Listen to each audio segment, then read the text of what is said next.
Hi everybody, it's Paul Matthews here. I hope you're well today. I can see there's quite a few people online. Performance Consultancy Unplugged. And somebody, of course, then immediately asks, well, why unplugged? What's that all about? It's kind of like getting back to basics. It's in the acoustic or the music world, unplugged as people who go back to acoustic instruments without electronics and amplification and all the rest.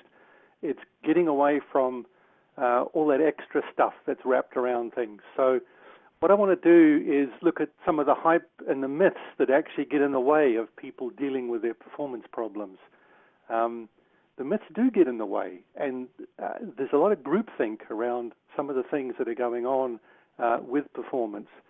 So first off, let's have a look at some of the myths that are out there and why they're stopping us actually understanding what's really happening. And of course, if we don't understand what's really happening, it makes it very difficult to change it or to fix it or to move things on to where we want to be. So let's look at a couple of these myths to start with. Here's one, and actually this is in some ways the most insidious one. Training equals learning equals performance. You can see in that photograph we've got some dutifully attentive trainees in a fairly typical training room. I'm sure we've all been there. And it's just not true. But if you ask people, is that true? They'll say, well, of course that's not true. And yet if you look at the behaviors of people in the learning and development profession, not everyone, but many, if you look at the way organizations buy and use training, if you look at how people respond to what they see as a performance issue, this actually plays out. There's this underlying thing that's going on. You know it's false, and yet organizations are doing it. I came across an amazing example recently. An organization had sent the same team on the same training for 6 years in a row. Okay, during that time, some of those team members had changed, but nonetheless, it was still largely the same group of people. Not a small group of people either. The same training 6 years in a row. Why? There was something not right. And yet when I challenged them about that, it was they look kind of almost blank, but they're not doing the job, so we have to train them. They really hadn't thought through why those people weren't doing the job. So that's what we're on about, is how can we look at those things a little differently to start getting into the whole performance system. Here's another myth that is kicking around.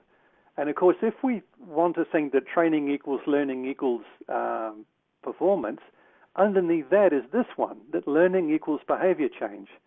Now, we know that smoking's bad for us, perhaps not quite so bad for us as what this little guy just experienced. We know things like what a good diet looks like. And yet so many of us don't actually eat that great a diet. So just learning something, knowing it, being able to recite it back, that's not enough. That doesn't equal behavior change. So we have to, in order to look at performance, we have to also consider, well, what's driving behavior change? What's causing that change? What are the drivers? What are the things there? So that's another myth, is this idea that if somebody only knows what to do, they will then do it. We know that's just not true. There's a wonderful book by a chap called Pfeffer called The Knowing-Doing Gap, where he explains that in more detail and how to deal with that in organizations. A book called The Knowing-Doing Gap. That's one worth reading. Here's another reason that people like to think about training as a solution to their performance problems. It's simply because it's a very seductive place to be for an operational manager. Here we have an operational manager who's getting into role early in life. You see, for someone in operations, if they're not getting the performance they want from their team, it is so easy to say it's their fault, it's the team's fault. They're not adequate. In some way, they're not able to do it. So it's so easy to say, well, let's just send them off for training. I'll outsource that problem to the learning and development department. I'll get rid of it to somebody else. I've done what I need to do. I can get back to my job. And if they come back and still can't do it, I've got someone else to blame. So this it's really difficult for someone to start looking at that bigger, wider performance system when it is so easy for them to say, well, actually the issue with the performance is the people that are there. One of the reasons that's also a very easy thing for them to do is the whole appraisal system tends to suggest that it is down to the people rather than the whole performance system. One way I like to say is if there's a real benefit in it for that manager to ask for training, that's what they're going to do. And of course the benefit to them is they don't have to think about it much more. They don't have to say, well, what's my role in the reason this team is not performing or my team is not performing. It's hard, back to that healthy eating thing, it's hard to do the right thing when there's a sweet solution that is so easy to just reach out and grab. I mentioned the whole performance management appraisal system. It tends to focus in an annual or sometimes more frequent basis on the fact that people need to be competent at a level in order to do their jobs. And I'm not for 1 minute saying that's not true. That is true. The issue is there's a lot more to it than that. However, the way that most organizations do their appraisals, their management, and all the rest, is it's focused on the fact that actually it is about the individual.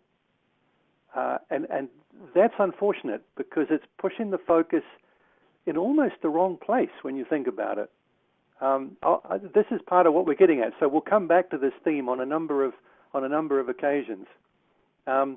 Here's another interesting myth that's kicking around. It's the engagement one.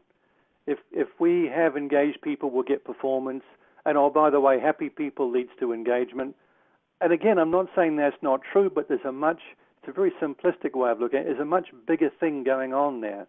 People can be very happy at work and actually not produce very much. They can be very happy. They're not being asked to produce very much. And engagement in and of itself does usually add to better performance, but the way it's often described is if we have engaged people, they're really up for it, they'll add all this discretionary effort in. We'll get this extra stuff out of them in order to get the performance. And I'm thinking, what's this extra bit? So we're asking someone for the same amount of money to do all this extra stuff. So I'm not a great fan of this engagement gives us access to discretionary effort. Yes, perhaps it does, but is that the right way to be treating people? And I don't know the answer to that. It's one that's worth thinking about. So it's true you need engagement for performance. There's no question of that, because disengagement certainly leads to lack of performance. But I'm not convinced that this is actually really an equivalence going on. Again, it's a very simplistic way to look at it. Here's another one. Leadership leads to performance. You know, it's that old adage, if we've got these problems, the share price is down, I don't know, morale is down, we're not getting the sales we need. We obviously need more leaders. We need leaders in the business at all sorts of different levels. So let's send people off on leadership courses. Let's do some training. Let's encourage leadership. And again, up to a point that has veracity. The issue often is that it's all very well saying we need leaders, but if people are unable to follow, then actually any number of leaders isn't going to help. And again, that's part of what we're looking for is the performance system as a whole often has a lot of barriers, a lot of things in it that really are not helping the people perform or to follow a leader if there is one there. So I'll come back to some of this stuff. Now, here's another one. If we're going to bust some of these myths, here's one. Is this one true? Performance equals the potential minus the interference. This is actually a little equation that came from Timothy Galway's books on the inner game. I quite like this. It's not the whole story, but I think it actually gives us a handle on, to some extent, on what's going on. See, we've got people there in a hurdle race, and clearly those hurdles are getting in the way.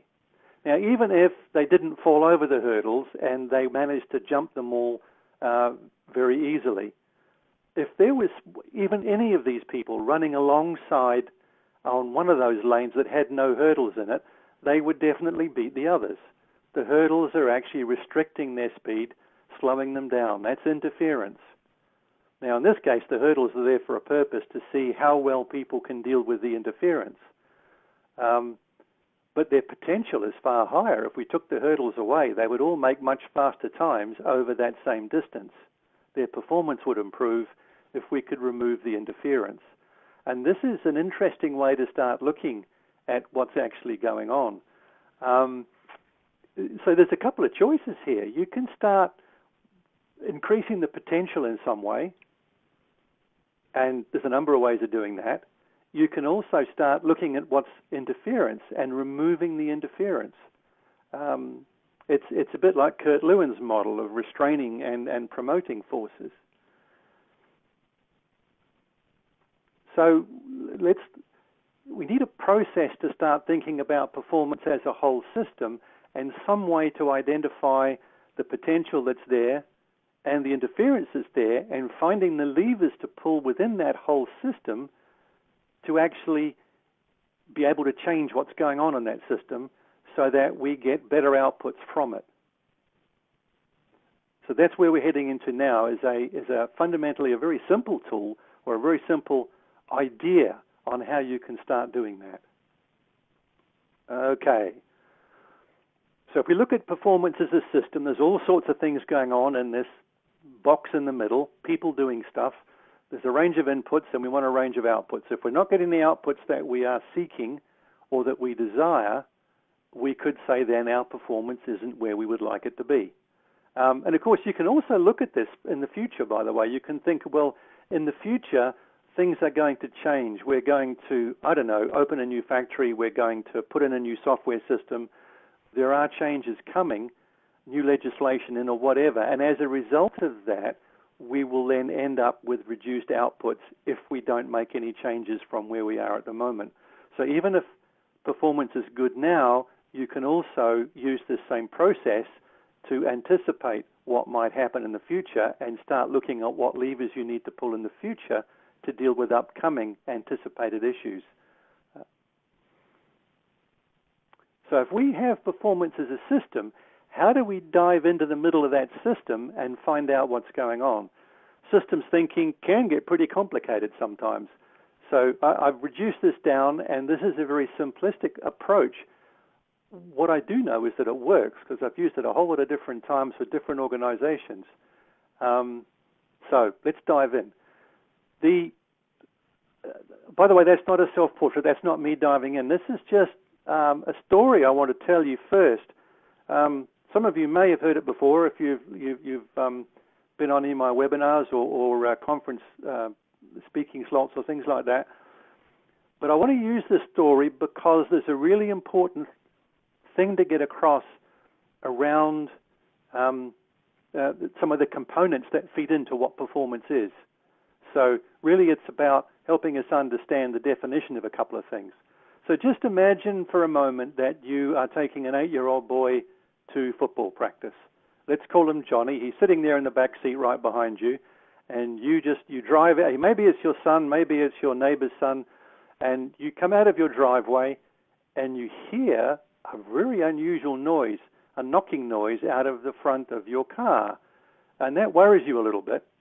So you immediately drive to your garage, which happens to be just round the corner, and you ask Mike the mechanic to have a listen to the noise in your car, to give his opinion on whether this is something that's critical or not.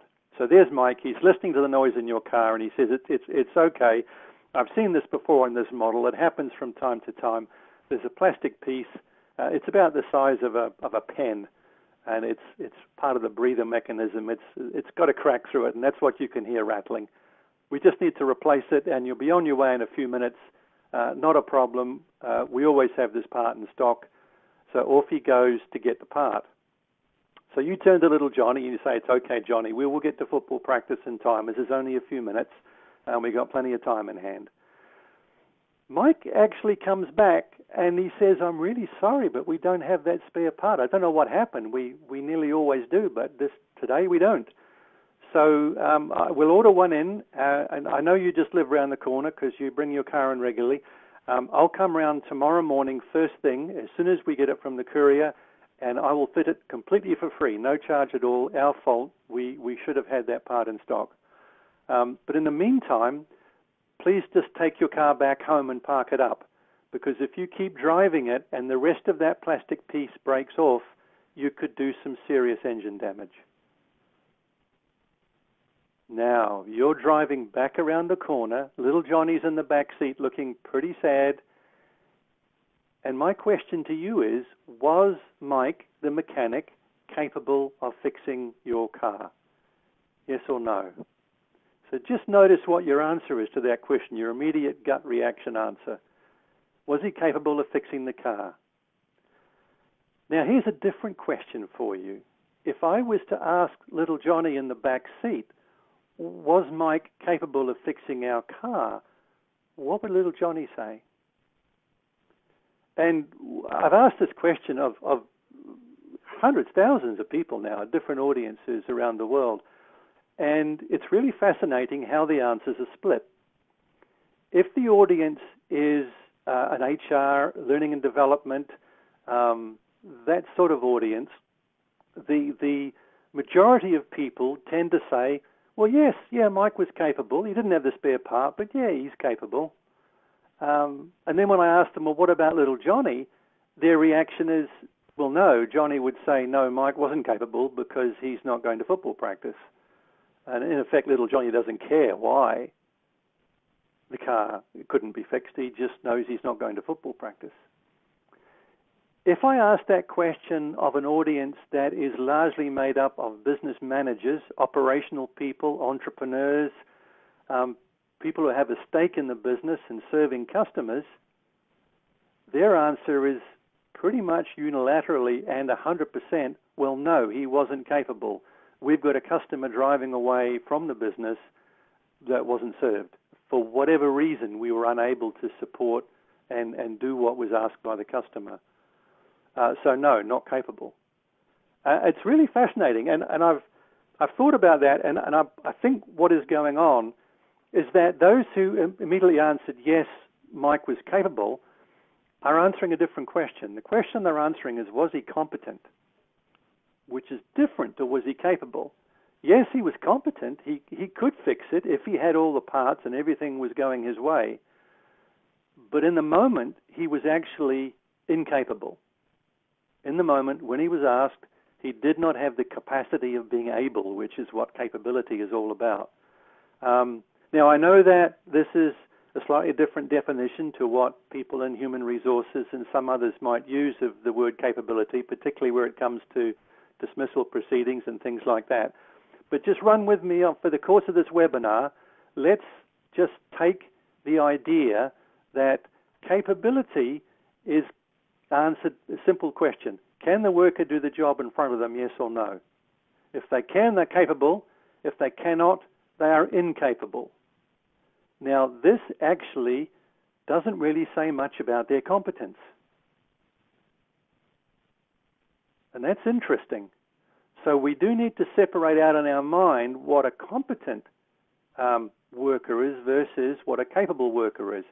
See, the way I've presented that, we can talk about somebody's competence separate to them being at the point of work. But we can only talk about their capability when we include the environment they're working in. And this is what I wanted to get across as being part of the system that's actually running. So let's look at this at a higher level again. Now we've got that little definition of those words of competence and capability separated out a little bit. If we're looking at performance at a high level, in order for us to get the performance we want and the outputs we want, we do need to have people who are capable of doing the job that's put in front of them when they're asked to do it, in the way that we've defined capability here. We need those people to be capable. So then the next question is, if that's the case, what actually is, what are the components of that capability? And here's one. The performer needs to have the right kind of knowledge, they need to have the right kind of skills, By knowledge here, by the way, I mean stuff that's available on recall, memorized knowledge, not stuff they can look up in a book. That's completely separate. So the right kind of knowledge, the skills to do a job, the state of mind. Are they motivated to do it? Do they want to do it? Do they have an understanding of how to apply that knowledge? And also in some jobs it might well be physiology. Are they physically capable of doing the job? Big enough, strong enough, manually dexterous enough, good enough eyesight, or whatever. So are they competent? Those are all the components of competence. Are they competent to do it? Are they ready to do it? So in our little story about Mike, a very simplistic one, truth be told, is he was competent and he was ready, but he was incapable. So then it looks like, well, what else is there that makes him incapable? And this is when we start looking at the stage on which the performer is performing. So this is the arena that surrounds the person when they're doing their performance. And there's all sorts of things that make it up. You can read the slide yourself. There's lots more than what's on that list, and it does then get specific depending on what the job is. If you're wondering what EPS is, it's Electronic Performance Support. So this is where you might have a database of information that they can access. For example, Mike is unlikely to remember all of the detailed engine settings for a particular car, but he can always look it up. So that's not knowledge that he needs to have internally and memorized. He can look it up. He might remember some of it, which is fine. So this is all the external stuff. This is the stage on which someone's performing. And that also has to be competent. It's interesting. We build competency frameworks for our people with all of these different things we expect them to be able to do at different levels. And, oh my God, are some of those competency frameworks complex beasts? They are huge.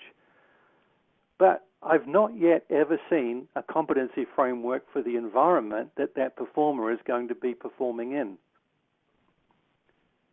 Just imagine if we had that stage there and we had some superb actor or actress like Dame Judi Dench on the stage, and then we turned the electrics off.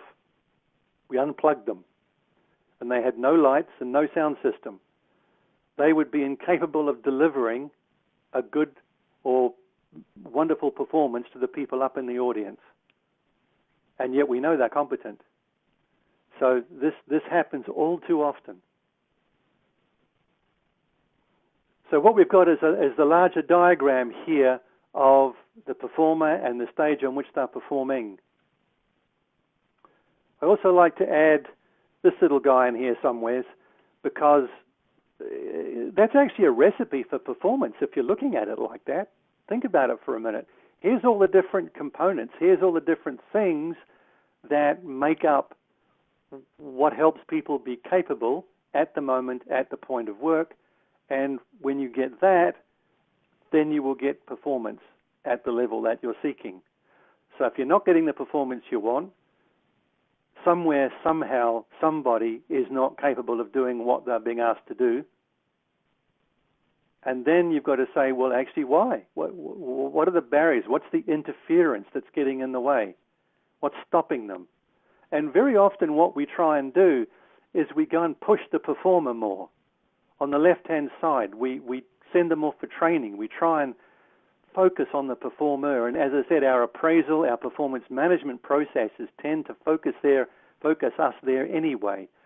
And yet, when I look at it, it's a bit like people pushing a car, but there's a brick under the front wheel.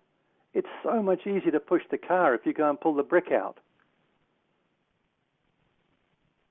So and also what I find when I do this sort of diagnostics process with organizations is that a large proportion of the times when performance is the issue, actually it's the things on the right-hand side.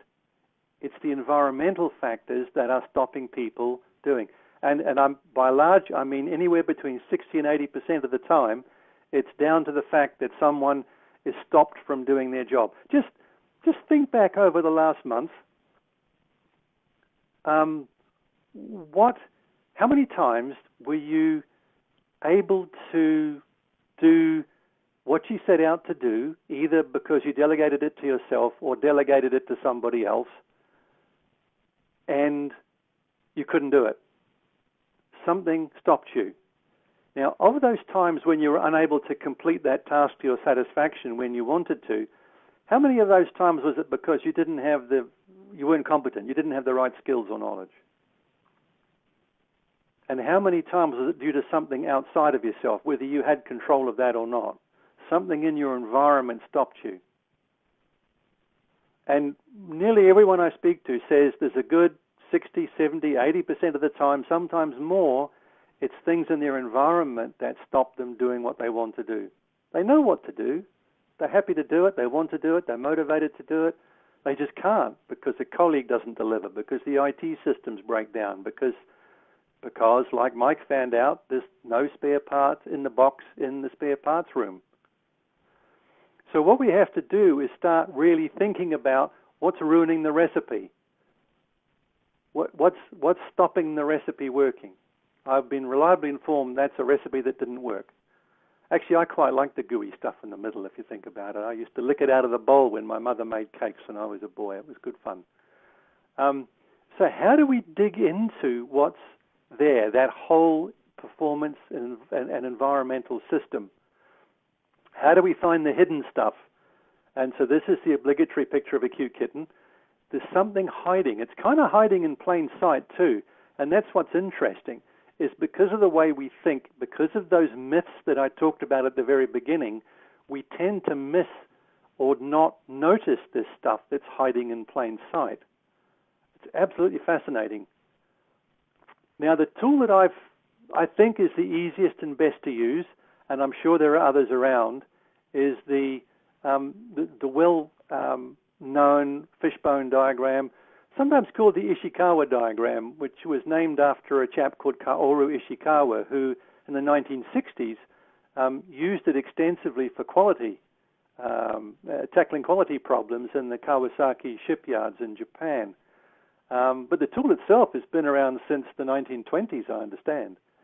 So it's a nice tool, and if you're looking at that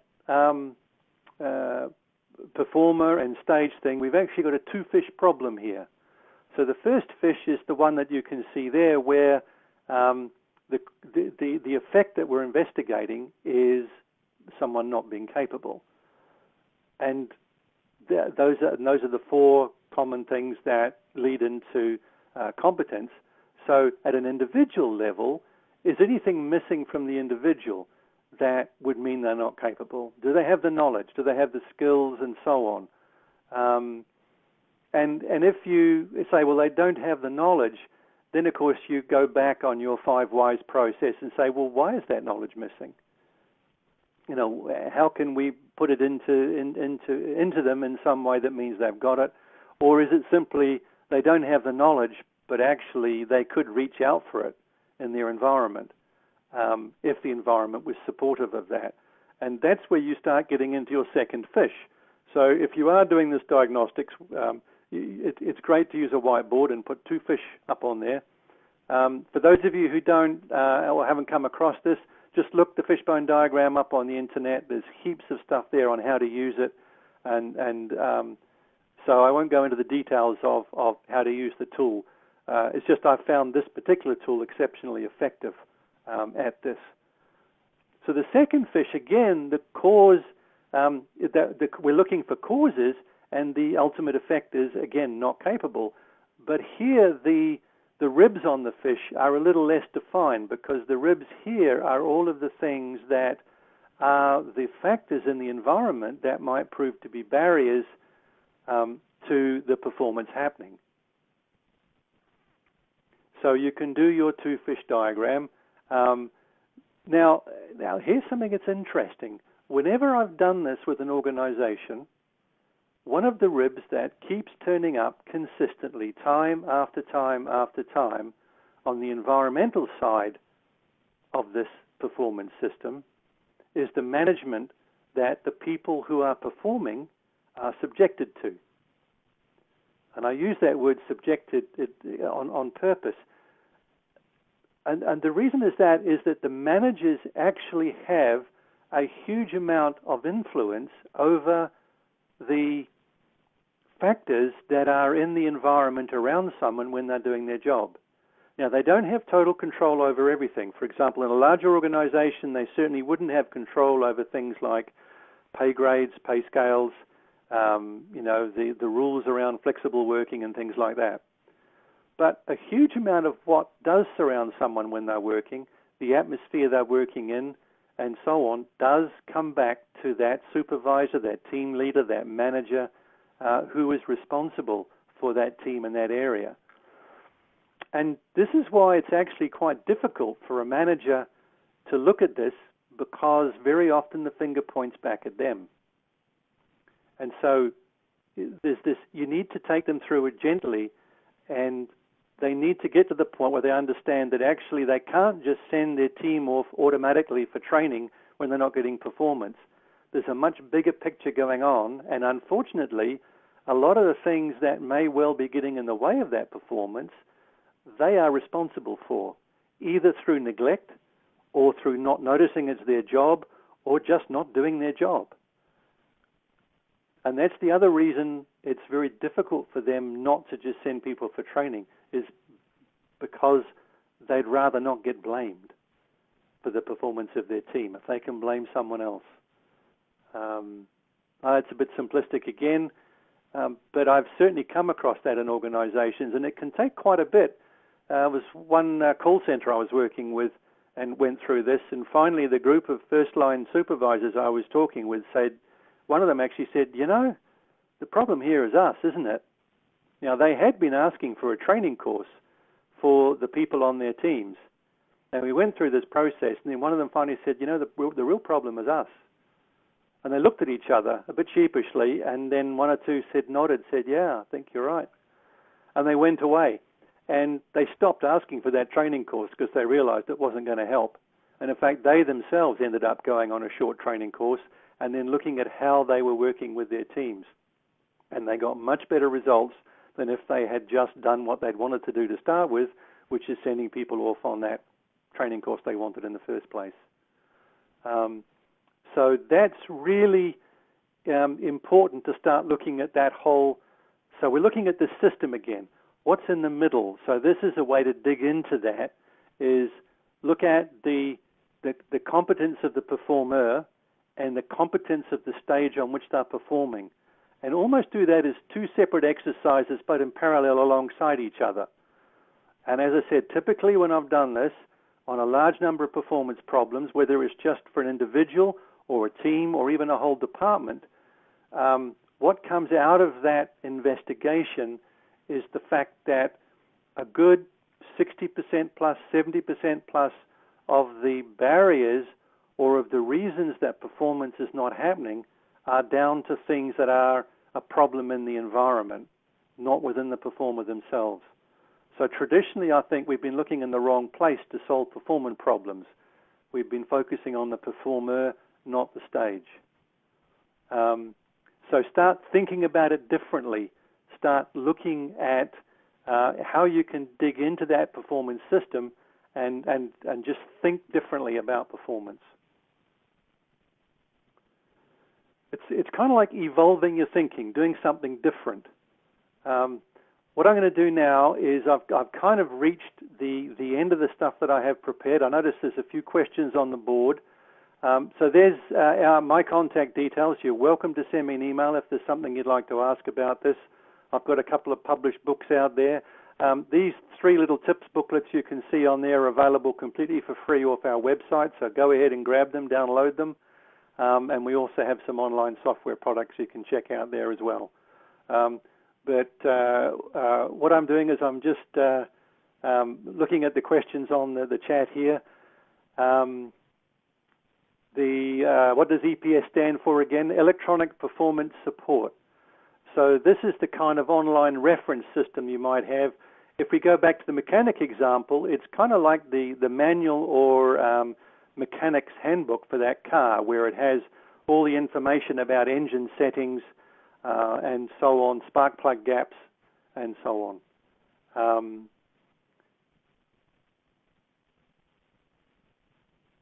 Somebody put a thing in here. I think we're asking the wrong question of the mechanic. The question should be asked, will a little boy refer the mechanic to others in the future? Good question, and the answer probably is no.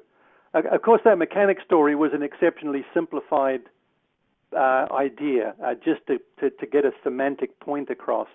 And that difference between capability and competence is really, really important. I've actually sat in a very senior boardroom where we had learning and development and HR metaphorically on one side of the table saying, hang on, we've trained these people, they're good to go. We've done our job, they're competent. And operationally, on the other side, logistics, operations people are saying, well, no, that you can't have done because they're coming from your training room into the job and they can't do their job. They're not able to do what we need them to do when we ask them to do it. And I kind of put my hands up and whistled and said, whoa, time out, guys, time out. Do you understand there's a difference? You're talking about different things here. And I told them the story of the mechanic. So you're welcome to use that story. Go ahead and grab it. It's really, and then they got it. They suddenly understood that they were talking about different things. And yet so many people get competence and capability mixed up. Go out there, ask people what they think those two words mean around the organization. It's absolutely fascinating the kind of answers you will get. So are there any other questions that you'd like to put in the chat stream?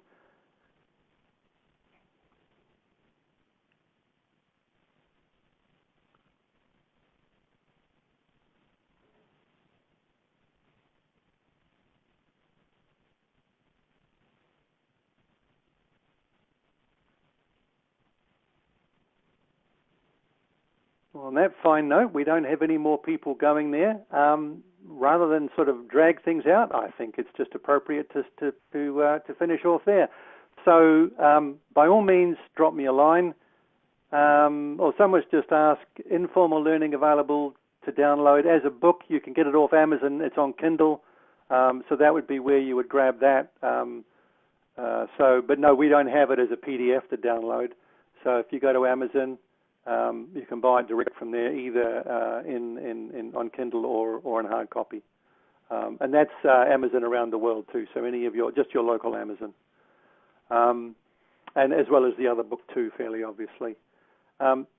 Keep an eye on our website and use it if you want to hear more, but please do feel free to drop me an email. I'm very happily answer some questions. I won't necessarily get back same day, but I do always see all my emails and answer them. So thank you very much for your time. It's really appreciated. And you guys have a great day.